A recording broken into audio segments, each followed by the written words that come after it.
ಬಿಜೆಪಿಯವರು ರಾಜಕೀಯವಾಗಿ ಪ್ರತಿಭಟನೆ ಮಾಡುತ್ತಿದ್ದಾರೆ. ಅವರಿಗೆ ಮಾತ್ರ ರಾಜಕೀಯ ಮಾಡಲು ಬರುತ್ತದೆಯೇ?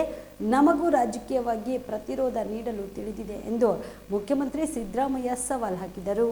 ಮೈಸೂರಿನಲ್ಲಿ ಮಾಧ್ಯಮದವರ ಜೊತೆ ಮಾತನಾಡಿದ ಅವರು, ಮುಡಾ ಹಗರಣದ ಬಗ್ಗೆ ಬಿಜೆಪಿ ರಾಜ್ಯಾಧ್ಯಕ್ಷ ಬಿವೈ ವಿಜಯೇಂದ್ರ ಅವರು ಮೈಸೂರಿನಲ್ಲಿ ಪ್ರತಿಭಟನೆ ಹಮ್ಮಿಕೊಳ್ಳುತ್ತಿರುವ ಬಗ್ಗೆ ಮೇಲಿನಂತೆ ಪ್ರತಿಕ್ರಿಯೆ ನೀಡಿದ ಅವರು, ಜೆಪಿ ನಡ್ಡಾ ಅವರ ಅಧ್ಯಕ್ಷತೆಯಲ್ಲಿಯೇ ಪ್ರತಿಭಟನೆ ಮಾಡಲಿ. ಮುಡಾ ಬಗ್ಗೆ ತನಿಖೆ ಈಗಾಗಲೇ ನಡೆಯುತ್ತಿದೆ ಎಂದರು.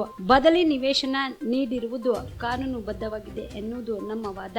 ಅವರು ಕಾನೂನು ಬಾಹಿರವಾಗಿದೆ ಎಂದು ಹೇಳುತ್ತಾರೆ. ಹೀಗಾದ್ರೆ ತೋರಿಸಲಿ ಎಂದು. ತನಿಖೆ ನಡೀತಾ ಇದೆ. ಇನ್ನೂ ವರದಿ ಬಂದಿಲ್ಲ. ಪ್ರಿಲಿಮಿನರಿ ವರದಿನೂ ಬಂದಿಲ್ಲ, ಫೈನಲ್ ವರದಿನೂ ಬಂದಿಲ್ಲ. ಚಾರ್ಜ್ ಶೀಟ್ ಹಾಕಿದ ಮೇಲೆ ವರದಿ ಬರೋದು. ಏನು, ಯಾರು, ಎಲ್ಲಿಂದ ವರ್ಗಾವಣೆ ಆಗಿದೆ?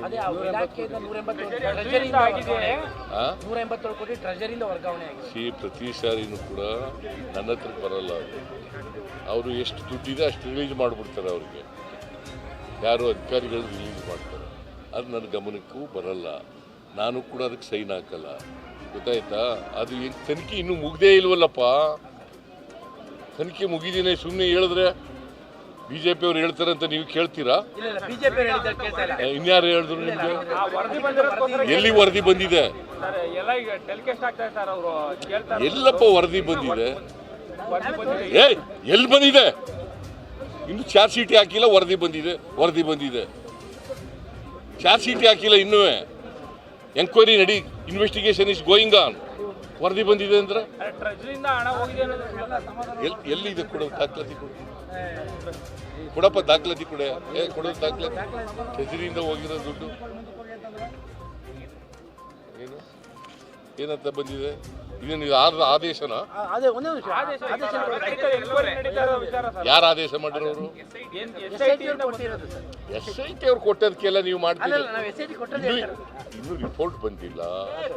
ಅವರು ಅನಲೈಸ್ ಮಾಡಿ ರಿಪೋರ್ಟ್ ಕೊಡ್ಲಿ, ತನಿಖೆ ಮಾಡಿ ರಿಪೋರ್ಟ್ ಕೊಡ್ಲಿ, ಆಮೇಲೆ ಎಲ್ಲ ಕ್ರಮ ತಗೊಳ್ಳೋದು. ಯಾರು ಜವಾಬ್ದಾರರು ಅಂತ ಆಮೇಲೆ ತಾನೇ ನಿಗದಿ ಮಾಡೋದು. ಇನ್ನು ರಿಪೋರ್ಟೇ ಕೊಟ್ಟಿಲ್ಲ, ಇನ್ನು ಜವಾಬ್ದಾರಿ ನಿಗದಿ ಮಾಡೋದು ಅಂತಂದ್ರೆ ಹೆಂಗೆ? ನಾಳೆ ಬಿಜೆಪಿ ಅವರು ಮೈಸೂರಲ್ಲಿ ಪ್ರತಿಭಟನೆ ಮಾಡ್ತಾ ಇದ್ದಾರೆ. ವಿಜಯೇಂದ್ರ ಅವರು ಇಲ್ಲಿ ಬಂದು ರಾಜ್ಯಾಧ್ಯಕ್ಷರೇ ಬಂದು ಮೈಸೂರಲ್ಲಿ ಪ್ರತಿಭಟನೆ ಮಾಡುವಂತ ಕೆಲಸ ಮಾಡ್ತಾರೆ. ಯಾವುದ್ರ ಮೇಲೆ ಮಾಡ್ತಾ ಇದ್ದಾರೆ? ಅದಕ್ಕೆ ತನಿಖೆ ಮಾಡಕ್ಕೆ ಹೇಳಿಲ್ವೋ ನಾವು? ಬಿಜೆಪಿ ಅವರು ರಾಜಕೀಯವಾಗಿ ಮಾಡ್ತಾ ಇದ್ದಾರೆ. ಆ ರಾಜಕೀಯವಾಗಿ ಮಾಡೋದಕ್ಕೆ ನಾವು ರಾಜಕೀಯವಾಗಿ ಮಾಡಬೇಕಾಗ್ತದೆ. ಅವ್ರು ಮಾಡಿದ್ರೆ ನಾವು ರಾಜಕೀಯವಾಗಿ ಮಾಡ್ತೀವಿ. ರಾಜ್ಯಾಧ್ಯಕ್ಷರ ನೇತೃತ್ವದಲ್ಲೇ ಮೈಸೂರು ಯಾರ ಅಧ್ಯಕ್ಷತೆಲ್ಲ ಮಾಡಲಿ, ನಡ್ಡಾ ಅಧ್ಯಕ್ಷತೆಯಲ್ಲೇ ಮಾಡಲಿ, ಅವ್ರು ಮಾಡಿದ್ರೆ ನಾವು ಮಾಡ್ತೀವಿ ರಾಜಕೀಯವಾಗಿ. ಅವರೊಬ್ಬರೇ ರಾಜಕೀಯವಾಗಿ ಮಾಡೋರು. We also know how to counter it politically. But ನೀವು ಇಷ್ಟೆಲ್ಲ ಸ್ಪಷ್ಟೀಕರಣಗಳನ್ನ ಹೇಳ್ತಾ ಇದ್ರು ಕೂಡ ಅವರಿಗೂ ಕೂಡ ನಿಮ್ಮ ಮನೆಯ ವಿಚಾರದಲ್ಲೇ ಮಾತಾಡ್ತಾ ಇರೋದು. ಎಲ್ಲಿ ಇಲ್ಲೀಗಲ್ ಆಗಿದೆ ಅಂತ ಹೇಳ್ಬೇಕಲ್ವಾ? ಲೀಗಲ್ಲು ಇಲ್ಲೀಗಲ್ ಎರಡು ಥರ ಇರ್ತದಲ್ವಾ? ನಾವು ಲೀಗಲ್ ಆಗಿದೆ ಅಂತ ಹೇಳ್ತೀವಿ, ಅವ್ರು ಇಲ್ಲೀಗಲ್ ಆಗಿದೆ ಅಂತ ತೋರಿಸ್ತೀವಿ. ಎಲ್ಲಿ ನಿಮಗೆ ನಿಮ್ಮ ಪ್ರಕಾರ ಇಲ್ಲೀಗಲ್ ಆಗಿದೆ? ಮತ್ತೆ ನೀನು ಇಲ್ಲೀಗಲ್ ಆಗಿದೆ ಅಲ್ಲ? ಒಬ್ರು ಅವರು ಮಾತಾಡಿ. ದಾಖಲಾತಿ ಪ್ರಕಾರ 2005ರಲ್ಲಿ ಮಲ್ಲಿಕಾರ್ಜುನ ಸ್ವಾಮಿ ಅವರಿಗೆ ಕೃಷಿ ಭೂಮಿ ಕನ್ವರ್ಟ್ ಮಾಡಿಕೊಟ್ರು. ಯಾರು? ಜಿಲ್ಲಾಧಿಕಾರಿಗಳು ಕನ್ವರ್ಟ್ ಮಾಡಿಕೊಟ್ಟಿದ್ದಾರೆ ಕೃಷಿ ಭೂಮಿಗೆ. ಕೃಷಿ ಭೂಮಿಯಿಂದ ನಿವೇಶನಕ್ಕೆ 2010ರಲ್ಲಿ ಮತ್ತೆ ಯಾಕೆ ದಾನಪತ್ರದಲ್ಲಿ ಕೃಷಿ ಭೂಮಿ ದಾಖಲಾತಿಗಳಲ್ಲಿ? ಎಲ್ಲಿಗೆ ಕೃಷಿ ಭೂಮಿ ಇಲ್ಲದೆ ಅದು ಬೇರೆ ಭೂಮಿನ ಕನ್ವರ್ಟ್ ಆಗಿತ್ತಂತೆ. ಕನ್ವರ್ಟ್ ಆದ್ರೂ ಕೃಷಿ ಭೂಮಿನೇ ಅಲ್ವಾ? ಕೇಳಪ್ಪ, ಇಲ್ಲಿ ನಿವೇಶನ ಮಾಡಿದ ಮೇಲೆ ಅದು ಇದಾಗೋದು. ನಿವೇಶನ ಮಾಡೋಕ್ಕೂ ಮುಂಚೆ ಇಷ್ಟೇ ಕೃಷಿ, ಅಗ್ರಿಕಲ್ಚರ್ ಲ್ಯಾಂಡ್ ಓನ್ಲಿ. ಕನ್ವರ್ಟ್ ಆಗೋದು 2005ರಲ್ಲಿ ಗೊತ್ತಾಯ್ತಾ? ಜಿಲ್ಲಾಧಿಕಾರಿಗಳು ಕನ್ವರ್ಟ್ ಮಾಡಿಕೊಟ್ಟಿದ್ದಾರೆ. ನಮಗೇನು ಸಂಬಂಧ ಇಲ್ಲ. ಗೊತ್ತಾಯ್ತಾ? ಮಲ್ಲಿಕಾರ್ಜುನ ಸ್ವಾಮಿ ನನ್ನ ಬ್ರದರ್ ಇಲ್ಲ ಅಷ್ಟೇ. ಅವರು ಇದು ಮಾಡಿಕೊಟ್ರೆ ನಾವಲ್ಲ, ಕಾನೂನು ಪ್ರಕಾರವಾಗಿ ಮಾಡಿಕೊಟ್ಟಿದ್ದಾರೆ. ಅದನ್ನು 2010ರಲ್ಲಿ ದಾನಪತ್ರ ಕೊಟ್ಟಿದ್ದಾರೆ. Where is the illegality? ದಾನಪತ್ರ ಕೊಡುವಾಗ ದಾನಪತ್ರ ಕೊಟ್ಟಿದ್ದಾರೆ. ಆಯ್ತು, ಅಸ್ಯೂಮಿಂಗ್ ಫಾರ್ ದಿ ಆರ್ಗ್ಯುಮೆಂಟ್ಸ್ ಕೃಷಿ. ಕಾಮರೆಡ್ಡಿ ಆರ್ಥೋ ಮತ್ತು ಟ್ರಾಮಾ ಕೇರ್ ಆಸ್ಪತ್ರೆ ಕಲಬುರಗಿ.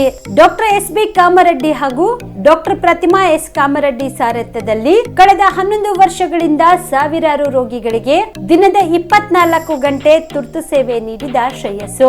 ಆರ್ಥೋ ಚಿಕಿತ್ಸೆಗೆ ನುರಿತ ವೈದ್ಯರ ತಂಡ, neuro surgery, joint replacement surgery, interventional pain clinic, plastic surgery, facial maxillo surgery, ದಿನದ 24 ಗಂಟೆ ಲ್ಯಾಬ್ ಸೌಲಭ್ಯ, ದಿನದ 24 ಗಂಟೆ ಮೆಡಿಕಲ್ ಸೌಲಭ್ಯ, ಡಿಜಿಟಲ್ ಎಕ್ಸ್ರೇ, ದಿನದ 24 ಗಂಟೆ ಬ್ಲಡ್ ಬ್ಯಾಂಕ್ ಸರ್ವಿಸ್, ದಿನದ 24 ಗಂಟೆ ಆಂಬ್ಯುಲೆನ್ಸ್ ಸೌಲಭ್ಯ.